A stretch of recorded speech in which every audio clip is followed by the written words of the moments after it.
اس کھانے میں زہر ملا ہے۔ حضرت بشیر کہتے ہیں کہ اللہ کے رسول، کھانے کا لقمہ جیسے ہی میں نے منہ میں رکھا، مجھے بھی اس کھانے کے ٹیسٹ سے پتہ چل گیا کہ اس کھانے میں زہر ملا ہے۔ تو کہا پھر تم نے تھوڑا کیوں ہے؟ اللہ کے رسول سامنے آپ بیٹھے تھے، میری غیرت نے یہ گوارا نہیں کیا کہ میں اپنے حضور کے سامنے، میں اپنے آقا، اپنے نبی کے سامنے میں تھوکوں۔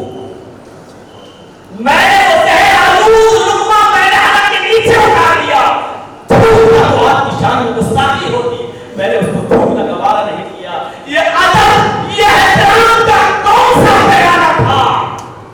ذرا غور کریں، ہماری محبتوں کا کون سا بیانہ ہے؟ ہم اپنی محبتوں کے پیمانے کو دیکھیں کہ ایک طرف آسان ہوتی رہتی ہے اور ہم جھوٹی اور نقلی محبت کے گیت گاتے رہتے ہیں، رسمی محبت کا ڈھول رستے رہتے ہیں۔ ہم ذرا تصور کریں کہ ہمارے پاس محبت کا وہ کون سا پیمانہ ہے؟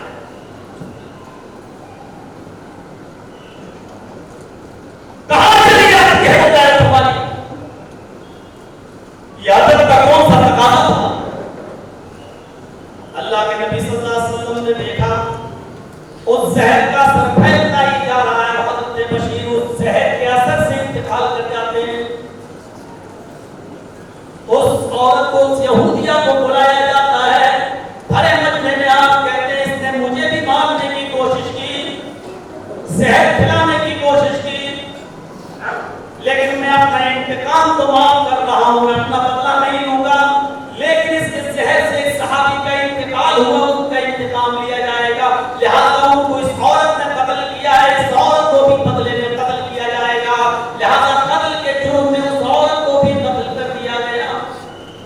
اس کا حضرت بشیر کا بدلہ لیا گیا، اللہ کے رسول نے اپنا انتقام چھوڑ دیا اور معاف۔ یہ کون سی محبت تھی؟ اللہ کے رسول مکے سے ہجرت کر کے مدینے کے اندر داخل ہوتے ہیں، مختلف مرحلوں سے گزرتے ہوئے وہ اونٹنی حضرت ابو ایوب انصاری کے مکان پر رکتی ہے۔ حضرت ابو ایوب انصاری مہمان میزبان ہوتے ہیں، اللہ کے رسول صلی اللہ علیہ وسلم کہتے ہیں ابو ایوب اللہ نے مجھے تمہارا مہمان بنایا ہے۔ حضرت ابو ایوب انصاری اور ان کی بیوی دونوں کہتے ہیں اللہ کے رسول آپ اوپر چلے جائیے، اوپر رہیے، کوئی منزل ہے میرا مکان، ایک نیچے ایک اوپر، آپ اوپر رہیے۔ آپ نے کہا میں نیچے ہی رہوں گا۔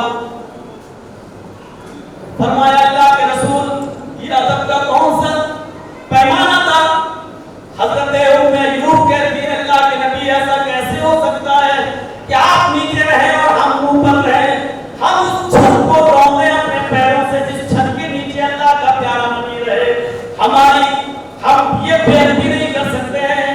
اللہ کے رسول صلی اللہ علیہ وسلم جواب دیتے ہیں اے ابو ایوب، اے ام ایوب، اس میں بے ادبی کی کوئی بات نہیں ہے، چونکہ ہم سے ملنے کے لیے لوگ آتے جاتے رہیں گے، اگر میں اوپر چلا گیا اور تم لوگ نیچے رہو گے تو تمہاری بے ادبی ہوگی، تمہیں ڈسٹرب ہوگا، تم دونوں اوپر رہو اور میں نیچے رہتا ہوں، لوگ ہمارے پاس آتے جاتے رہیں گے، ہم سے ملاقات کرنے کے لیے لوگ آئیں گے۔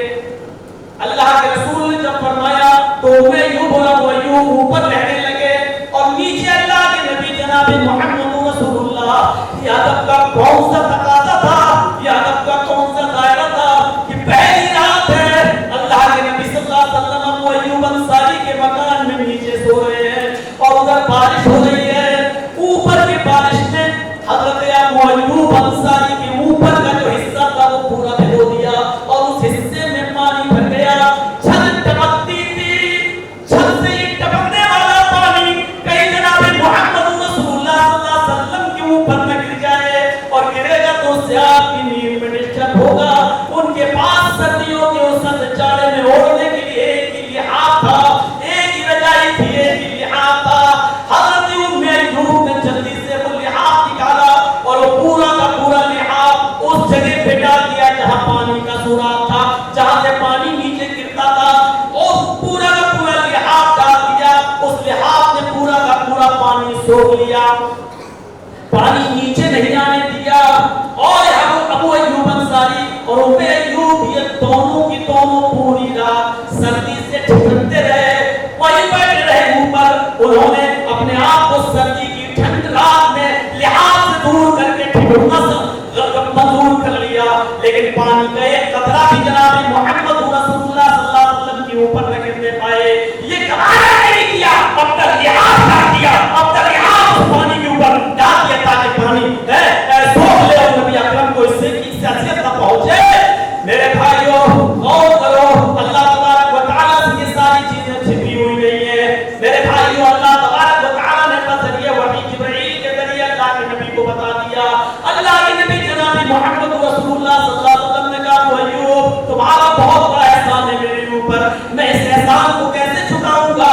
आया अय्यूब तुमने ऐसा किया है, आज तुम पूरी रात तुम तुम्हारी बीवी ठिठुरते रहे, सर्दी में अपना लिहाज उसके अंदर डाल दिया। गौर करो मेरे प्यारे साथियों, ये मोहब्बत का कौन सा पैमाना था, ये मोहब्बत का कौन सा मर्यादा था, ये मोहब्बत की कौन सी कसौटी थी? आज तो मोहब्बत की वो कसौटी कहाँ चली जाती है?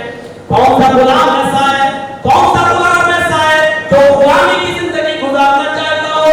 लेकिन ज़ैद इब्न हारिसा को देखो, जो मक्के के अंदर लाए गए और बेच दिए गए, और जो धीरे धीरे हज़रत खदीजा के हाथ में आ जाते हैं और हज़रत खदीजा उनको अल्लाह के नबी सल्लल्लाहु अलैहि वसल्लम के सुपुर्द कर देती हैं।